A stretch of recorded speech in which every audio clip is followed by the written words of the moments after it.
ಬನ್ನಿ ಇವಾಗ ನಾನು ನಿಮಗೆ ಯಾವ್ಯಾವ ಪ್ರಿಕಾಷನರಿ ಸ್ಟೆಪ್ಸ್ನ ತೊಗೊಬೇಕು ನಿಮ್ಮ ಮೊಬೈಲ್ ನೀರಿಗೆ ಬಿದ್ದರೆ ಅನ್ನೋದನ್ನು ನಾನು ನಿಮಗೆ ಹೇಳ್ತೀನಿ. ಸೊ ಮೊದಲನೇ ಪಾಯಿಂಟು, ನಿಮ್ಮ ಮೊಬೈಲ್ನ ಸ್ವಿಚ್ ಆಫ್ ಮಾಡೋದು. ಮೊಬೈಲ್ ನೀರಿಗೆ ಬಿದ್ದಾಗ ಮೆಜಾರಿಟಿ ಮೊಬೈಲು 99% ಮೊಬೈಲ್ ಆಟೋಮೆಟಿಕ್ಕಾಗಿ ಸ್ವಿಚ್ ಆಫ್ ಆಗುತ್ತೆ. ಸಪೋಸ್ ಸ್ವಿಚ್ ಆಫ್ ಆಗಿಲ್ಲ ಅಂತ ಹೇಳಿದ್ರೆ ನೀವೇ ಸ್ವಿಚ್ ಆನ್ ಮಾಡಿ. ರೀಸನ್ ಇಷ್ಟೇ, ಮೊಬೈಲ್ನ ಸ್ವಿಚ್ ಆಫ್ ಮಾಡಿಲ್ಲ ಅಂದರೆ ಏನಾಗುತ್ತೆ ಅಂತ ಹೇಳಿದ್ರೆ ನಿಮ್ಮ ಮದರ್ ಬೋರ್ಡು ಮೊಬೈಲ್ ಒಳಗಡೆ ಇರ್ತಕ್ಕಂಥ almost hardware parts short circuit ಆಗೋ ಚಾನ್ಸಸ್ಸು ತುಂಬಾ ಇರುತ್ತೆ. ಸೊ ಆದ್ದರಿಂದ ನಿಮ್ಮ ಮೊಬೈಲ್ನ ಸ್ವಿಚ್ ಆಫ್ ಮಾಡೋದು ಒಳ್ಳೆಯದು.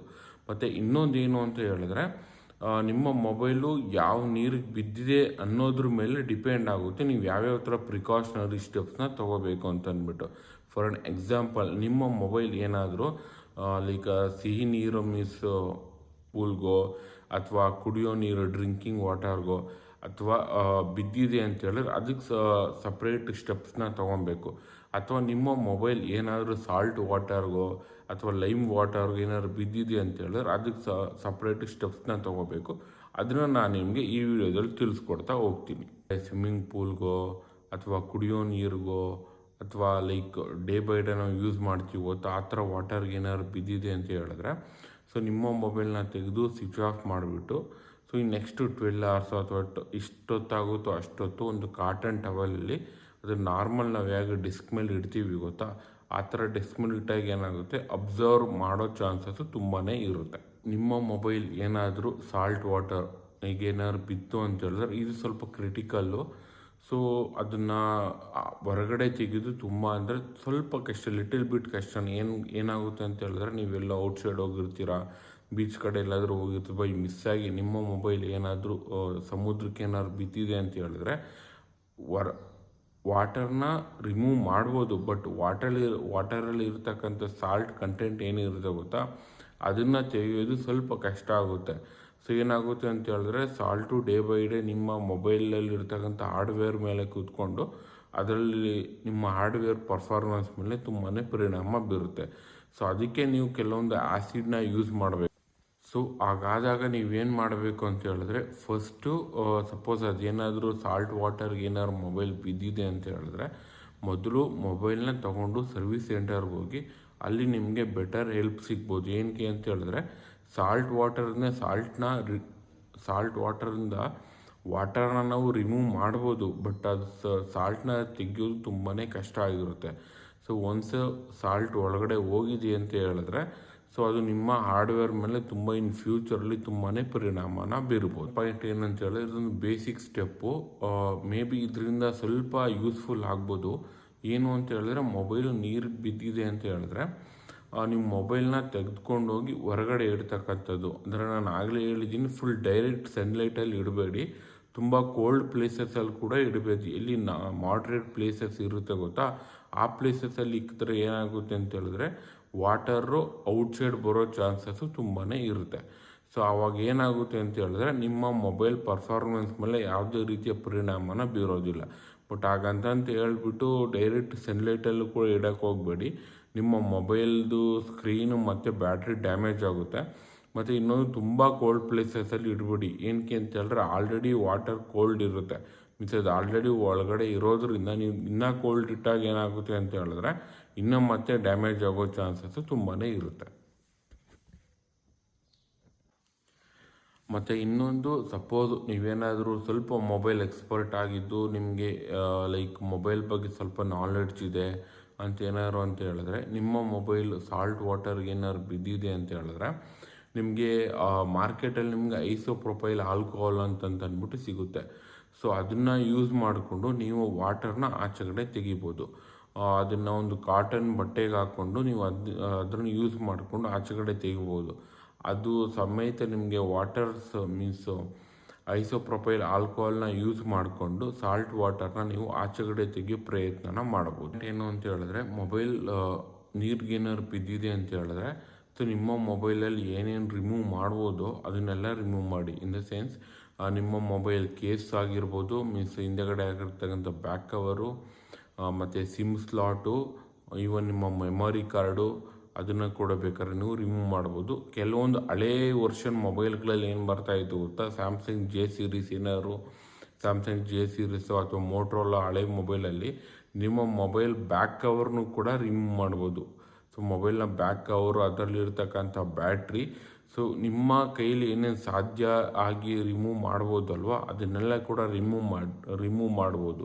ಸೊ ರಿಮೂವ್ ಮಾಡಿದಾಗ ಏನಾಗುತ್ತೆ ಅಂತ ಹೇಳಿದ್ರೆ ಫ್ರೆಶ್ ಏರ್ ಒಳಗಡೆ ಹೋಗ್ಬಿಟ್ಟು ವಾಟರ್ ಒಂದು ಡ್ರೈ ಆಗೋ ಚಾನ್ಸಸ್ ಅಂದರೆ ತುಂಬಾ ಇರುತ್ತೆ. ಸೊ ನೀವೇನು ಬ್ಲೋ ಮಾಡೋಕ್ಕಂತೂ ಹೋಗಬೇಡಿ ಅಥವಾ ಏರ್ ಡ್ರೈಯರ್ನ ಯೂಸ್ ಮಾಡೋದಕ್ಕಂತೂ ಹೋಗಬೇಡಿ.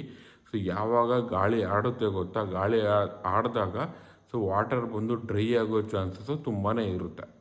ಸೊ ಅದಕ್ಕೆ ನಾನು ಸಜೆಸ್ಟ್ ಮಾಡ್ತೀನಿ, ಸಪೋಸ್ ನಿಮ್ಮ ಕೈಲಿ ಏನೇನು ರಿಮೂವ್ ಮಾಡ್ಬೋದು, ಸೊ ಮೊಬೈಲು ಬ್ಯಾಕ್ ಕವರ್ ಆಗಿರ್ಬೋದು, ಸಿಮ್ಮದು ಸ್ಲಾಟು, ತಿರ್ಗಾಮೇಲೆ ಮೊಬೈಲ್ ಕವರು, ತಿರ್ಗಾಮೇಲೆ ಹಳೆ ಮೊಬೈಲಲ್ಲಿ ಇರ್ತಕ್ಕಂಥ ನಾವು ಹಿಂದೆಗಡೆ ಮೊಬೈಲ್ ಬ್ಯಾಟ್ರಿ ಕವರ್ನು ಕೂಡ ನಾವು ರಿಮೂವ್ ಮಾಡ್ಬೋದು.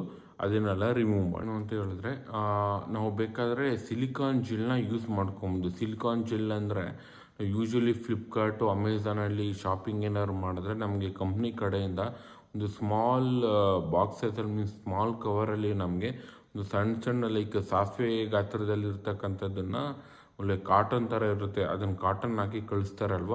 ಸೊ ಅದನ್ನು ಬೇಕಾದರೂ ಕೂಡ ನಾವು ಬೇಕಾದ್ರೆ ಒಂದು 10-15 ಪರ್ಚೇಸ್ ಮಾಡಿಬಿಟ್ಟು ಅದನ್ನು ಬೇಕಾದರೂ ಯೂಸ್ ಮಾಡ್ಕೊಬೋದು. ಏನಕ್ಕೆ ಅಂತ ಹೇಳಿದ್ರೆ ಸಿಲಿಕಾನ್ ಜೆಲ್ ಬಂದ್ಬಿಟ್ಟು ವಾಟರ್ ಕಂಟೆಂಟ್ನ ಮೀನ್ಸ್ ವಾಟರ್ ಕಂಟೆಂಟ್ನ ಎವಾಪರೇಟ್ ಮಾಡ್ಕೊಳ್ಳೋದ್ರಲ್ಲಿ ತುಂಬಾ ಯೂಸ್ಫುಲ್ಲು. ಅದನ್ನು ಫುಲ್ ಎಲ್ಲನೂ ಒಂದು ಕಡೆ ಸಂಗ್ರಹ ಮಾಡಿಬಿಟ್ಟು ಅದ್ರ ಮೇಲೆ ಮೊಬೈಲ್ನ ಏನಾದ್ರು ಇಟ್ಟಿದ್ದೀವಿ ಅಂತ ಹೇಳಿದ್ರೆ ಅದೇನಾಗುತ್ತೆ, ವಾಟರ್ನ ಫುಲ್ ಎವಾಪರೇಟ್ ಮಾಡ್ಕೊಳ್ಳೋದ್ರಲ್ಲಿ ತುಂಬಾ ಸ್ಟ್ರಾಂಗ್ ಕಂಟೆಂಟ್ ಆಗಿರುತ್ತೆ. ಸೊ ಇದನ್ನು ನಾವು ಆರ್ಟಿಕಲಲ್ಲೂ ಕೂಡ ಅವರು ಪ್ರೂವ್ ಮಾಡಿದ್ದಾರೆ. ಸಿಲಿಕಾನ್ ಜೆಲ್ ಬಂದ್ಬಿಟ್ಟು ವಾಟರ್ ಕಂಟೆಂಟ್ನ ಎಳ್ಕೊಳ್ಳೋದ್ರಲ್ಲಿ ಫಸ್ಟ್ ಅದು ತುಂಬಾ ಪವರ್ಫುಲ್ ಆಗಿರುತ್ತೆ. ಹೇಳಿದ್ರೆ ಇದು most and more powerful. So ನಮ್ಮ ಡೇಟನ್ನು ಬ್ಯಾಕಪ್ ಆಗಿ ಇಟ್ಕೊಳ್ಳೋದು. ಸೊ ಇನ್ನೊಂದೇನು ಅಂತ ಹೇಳಿದ್ರೆ ನಮ್ಮ ಡೇಟನ್ನು ಬ್ಯಾಕಪ್ ಆಗಿ ಇಟ್ಕೊಳ್ಳೋದು. ಸೊ ಏನಾಗುತ್ತೆ ಅಂತ ಹೇಳಿದ್ರೆ ಮೊಬೈಲ್ ನೀರಿಗೆ ಬಿದ್ದಿದೆ, ಅದನ್ನು ನಾವು ಏನೇ ಮಾಡಿದ್ರೂ ರಿಪೇರಿ ಮಾಡೋದಕ್ಕಾಗೋದಿಲ್ಲ. ಈವನ್ ಸರ್ವಿಸ್ ಸೆಂಟ್ರಿಗೆ ಹೋಗಿ ಕೂಡ ನಮಗೆ ಅದು ಆಗೋದಿಲ್ಲ. ಕೆಲವೊಂದು ಟೈಮ್ ಏನಾಗುತ್ತೆ ಅಂತ ಹೇಳಿದ್ರೆ ಅಸ್ಯೂಮ್ ಮಾಡ್ಕೊಳ್ಳಿ ಮೊಬೈಲ್ ನೀರಿಗೆ ಬಿದ್ದಿದೆ, ಮೊಬೈಲ್ ಕಾಸ್ಟ್ ಬಂದ್ಬಿಟ್ಟು ಒಂದು 10,000-15,000. ಸೊ ನಾವು ಸರ್ವಿಸ್ ಸೆಂಟ್ರಿಗೆ ಹೋಗ್ತೀವಿ, ಅವ್ರೇನು ಹೇಳ್ತಾರೆ, ಸರ್ ನಿಮ್ಮ ಮೊಬೈಲ್ ಬಂದ್ಬಿಟ್ಟು ಏನಾಗಿದೆ, ಮದರ್ ಬೋರ್ಡ್ ಡ್ಯಾಮೇಜ್ ಆಗಿದೆ. ಸೊ ನಿಮ್ಮ ಮೊಬೈಲ್ ಮದರ್ ಬೋರ್ಡ್ಗೆ ಹಾಕ್ಸೋಕ್ಕೆ ಅರೌಂಡ್ ನಮಗೆ 8,000-10,000 ಆಗುತ್ತೆ ಅಂತ ಇಟ್ಕೊಳ್ಳಿ. 8,000-10,000 ಬೇಕು ಸರ್ ರಿಪೇರಿ ಮಾಡೋದಕ್ಕೆ ಅಂತ ಹೇಳ್ತಾರೆ. ಬಟ್ ಅಸ್ಯೂಮ್ ಮಾಡಿ ಮೊಬೈಲ್ ಕಾಸ್ಟೇ 15,000, ಮದರ್ ಬೋರ್ಡ್ 8,000 ಅಂತ ಹೇಳಿದ್ರೆ ನಾವು ಯಾರೂ ಕೂಡ ಮೊಬೈಲ್ನ ರಿಪೇರಿ ಮಾಡಿಸೋದಕ್ಕಂತೂ ಹೋಗೋದಿಲ್ಲ. ನಾವೇ ಅಂದ್ಕೊತೀವಿ ಇದಕ್ಕಿನ್ನೊಂದು 4,000-5,000 ರೂಪಾಯಿ ಯಾಕಾದ್ರೂ ಹೊಸ ಮೊಬೈಲೇ ಬಂದುಬಿಡುತ್ತೆ, ಏನಕ್ಕೆ ರಿಪೇರಿ ಮಾಡಿಸ್ಬೋದು ಅಂತಂದ್ಬಿಟ್ಟು. ಬಟ್ ಆದರೆ ಮೊಬೈಲ್ ಹೋದರೆ ಹೋಗುತ್ತೆ, ಬಟ್ ಮೊಬೈಲ್ ಇರ್ತಕ್ಕಂಥ ಡೇಟನ್ನು ನಾವು ಮತ್ತೆ ರಿಕವರಿ ಮಾಡ್ಕೊಳ್ಳೋದಕ್ಕಂತೂ ಆಗೋದಿಲ್ಲ. ಅದಕ್ಕೆ ನಾವು ಏನು ಮಾಡಬೇಕು ಅಂದರೆ ಡೇ ಟು ಡೇ ನಮ್ಮ ಮೊಬೈಲ್ ಇರ್ತಕ್ಕಂಥ ಡೇಟನ್ನು ಬ್ಯಾಕಪ್ ಆಗಿ ಇಟ್ಕೊಬೇಕು. ಡೇಟಾ ಅಂತ ಏನು ಹೇಳಿದ್ರೆ ನಮ್ಮ ಫೋಟೋಸು, ವಿಡಿಯೋಸು, ಕಾಂಟ್ಯಾಕ್ಟ್ಸು, ಮೇಲ್ಸ್ನ. ಸೊ ಇದನ್ನು ಬ್ಯಾಕಪ್ ಆಗಿ ಇಟ್ಕೊಬೋದು. ಸೊ ಇದನ್ನು ಹೆಂಗೆ ಬ್ಯಾಕಪ್ ಆಗಿ ಇಟ್ಕೋಬೋದು ಅಂತ ಹೇಳಿದ್ರೆ ನಮ್ಮ ಜಿಮೇಲಲ್ಲಿ ನಮ್ಮ ID ಕೊಟ್ಟರೆ ಆಟೋಮೆಟಿಕ್ಕಾಗಿ ನಮ್ಮ ಎಲ್ಲ ಕಾಂಟ್ಯಾಕ್ಟು, ಫೋಟೋಸು, ವೀಡಿಯೋಸ್ ಎಲ್ಲ ಬ್ಯಾಕಪ್ ಆಗಿ ಇರುತ್ತೆ. ಇಂಥ ಮೇನ್ ಪಾಯಿಂಟ್ ಬಂದುಬಿಟ್ಟು ಇದೆಲ್ಲ ಕಂಪ್ಲೀಟ್ ಆಗಿ ನಿಮ್ಮ ಕೈಯಲ್ಲಿ ಎಷ್ಟಾಗುತ್ತೋ ಅಷ್ಟು ಬೇಗ ನೀವು ಸರ್ವಿಸ್ ಸೆಂಟರ್ನ ಹೋಗಿ ಮೀಟ್ ಮಾಡಬೇಕು. ಸೊ ನೀವೆಲ್ಲ ಇಷ್ಟು ಬೇಸಿಕ್ ಸ್ಟೆಪ್ಸ್ನ, ಇದೆಲ್ಲ ಫಸ್ಟ್ ಏಡ್ ಇದ್ದಂಗೆ, ಇದೆಲ್ಲ ಬೇಸಿಕ್ ಸ್ಟೆಪ್ಸು. ಸೊ ಇದ್ಯಾವುದು ಕೂಡ ವರ್ಕ್ ಆಗಿಲ್ಲ ಅಂತ ಹೇಳಿದಾಗ ನೀವೇನು ಮಾಡಬೇಕು ಅಂತ ಹೇಳಿದ್ರೆ ನಿಯರೆಸ್ಟ್ ನಿಮ್ಮ ಮೊಬೈಲ್ ಕಂಪನಿಯ ನಿಯರೆಸ್ಟ್ ಸರ್ವಿಸ್ ಸ್ಟೇಷನ್ ಯಾವುದಿರುತ್ತೆ ಗೊತ್ತಾ, ಆಥರೈಸ್ಡ್ ಸರ್ವಿಸ್ ಸ್ಟೇಷನ್ನ ಹೋಗಿ ಅವರ ಹೆಲ್ಪ್ ತಗೊಳ್ಳೋದು ಬೆಸ್ಟು. ಏನಾಗುತ್ತೆ ಅಂತ ಹೇಳಿದ್ರೆ ಅವ್ರು ನಿಮಗೆ ಈ ವಿಷಯದಲ್ಲಿ ತುಂಬಾ ಹೆಲ್ಪ್ ಮಾಡ್ತಾರೆ. ಸೊ ನಾನು ಏನಕ್ಕೆ ಆಥರೈಸ್ಡ್ ಸರ್ವಿಸ್ ಸ್ಟೇಷನ್ಗೆ ಹೋಗಿ ಅಂತ ಹೇಳ್ತಾ ಇದ್ದೀನಿ ಅಂತ ಹೇಳಿದ್ರೆ ಲೋಕಲಲ್ಲಿ ಹೋದ್ರೂ ಕೂಡ ತೆಗಿತಾರೆ. ಬಟ್ ಏನಾಗುತ್ತೆ ಅಂತ ಹೇಳಿದ್ರೆ ಸಪೋಸ್ ಹಾರ್ಡ್ವೇರ್ ಏನಾದರೂ ಪ್ರಾಬ್ಲಮ್ ಏನಾದರೂ ಆಗಿದೆ ಅಂತ ಹೇಳಿದ್ರೆ ನಿಮಗೆ ಯಾವುದೇ ರೀತಿಯ ವಾರಂಟಿ ಸಿಕ್ಕೋದಿಲ್ಲ.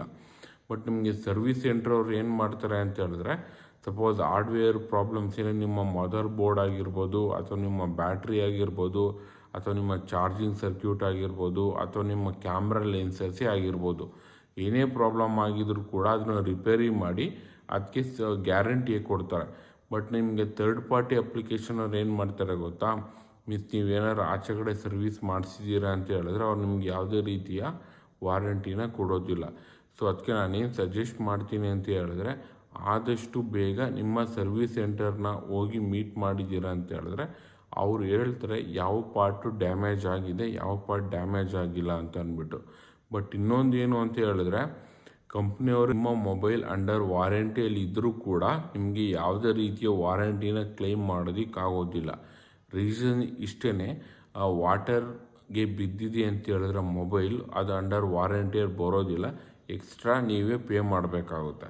ಸೊ ಆದ್ದರಿಂದ ಎಷ್ಟು ಬೇಗ ಆಗುತ್ತೋ ಅಷ್ಟು ಬೇಗ ಸರ್ವಿಸ್ ಸೆಂಟರ್ನ ಹೋಗಿ ಮೀಟ್ ಮಾಡಿ. ನೀರಿಗೇನಾದ್ರು ಬಿದ್ದಿದೆ ಅಂತ ಹೇಳಿದ್ರೆ ಸೊ ನಾವು ಕೆಲವೊಂದು ಮಿಸ್ಕನ್ಸೆಪ್ಷನ್ ಸ್ಟೆಪ್ಸ್ನ ನಾವು ತೊಗೊಳ್ಳೋದ್ರಿಂದ ಏನಾಗುತ್ತೆ, ನಮ್ಮ ಮೊಬೈಲಲ್ಲಿರ್ತಕ್ಕಂಥ ಹಾರ್ಡ್ವೇರ್ ಪಾರ್ಟ್ಸ್ಗಳು ತುಂಬ ತುಂಬಾ ಡ್ಯಾಮೇಜ್ ಆಗುತ್ತೆ. ಇನ್ ಫ್ಯೂಚರ್ ನಿಮ್ಮ ಮೊಬೈಲ್ ಅಥವಾ ನಿಮ್ಮ ಫ್ರೆಂಡ್ಸು ಫ್ಯಾಮಿಲಿ ಯಾರ್ದಾದ್ರು ಮೊಬೈಲ್ ನೀರಿಗೇನಾದ್ರು ಬಿದ್ದಿದೆ ಅಂತ ಹೇಳಿದ್ರೆ ಕೆಲವೊಂದು ಬೇಸಿಕ್ ಸ್ಟೆಪ್ಸ್ನ ನೀವು ತೊಗೊಂಡು ನಿಮ್ಮ ಮೊಬೈಲ್ನ ನೀವು ಉಳಿಸ್ಕೊಬೋದು.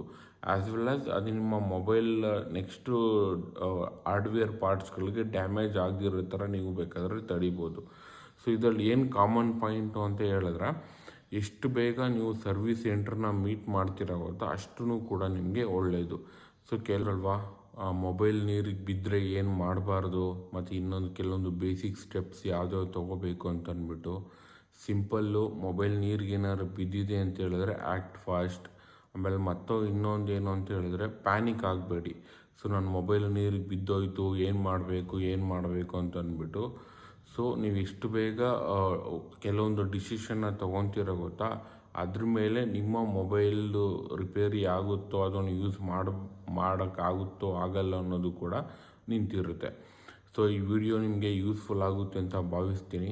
ಆದಷ್ಟು ಈ ಥರ ಯೂಸ್ಫುಲ್ಲು ವಿಡಿಯೋನ ನಿಮ್ಮ ಫ್ರೆಂಡ್ಸು ಫ್ಯಾಮಿಲಿಗೆ ಶೇರ್ ಮಾಡಿ. ಈ ಥರ ಒಳ್ಳೆ ಹೆಲ್ಪ್ಫುಲ್, ಈ ಥರ ಒಳ್ಳೆ ಕ್ವಾಲಿಟಿ ಕಂಟೆಂಟ್ಗೆ ನಮ್ಮ ಮಂಜು ಟೆಕ್ ಯೂಟ್ಯೂಬ್ ಚಾನಲ್ನ ಸಬ್ಸ್ಕ್ರೈಬ್ ಮಾಡಿ. ಈ ಚಾನಲ್ ನಿಮಗೆ ಇಷ್ಟ ಆಗಿದೆ ಅಂತ ಭಾವಿಸ್ತೀನಿ. ಮುಂದಿನ ವಿಡಿಯೋದಲ್ಲಿ ಸಿಗೋಣ. ವಿಡಿಯೋ ನೋಡಿದ್ದಕ್ಕಾಗಿ ಧನ್ಯವಾದಗಳು. Thank you.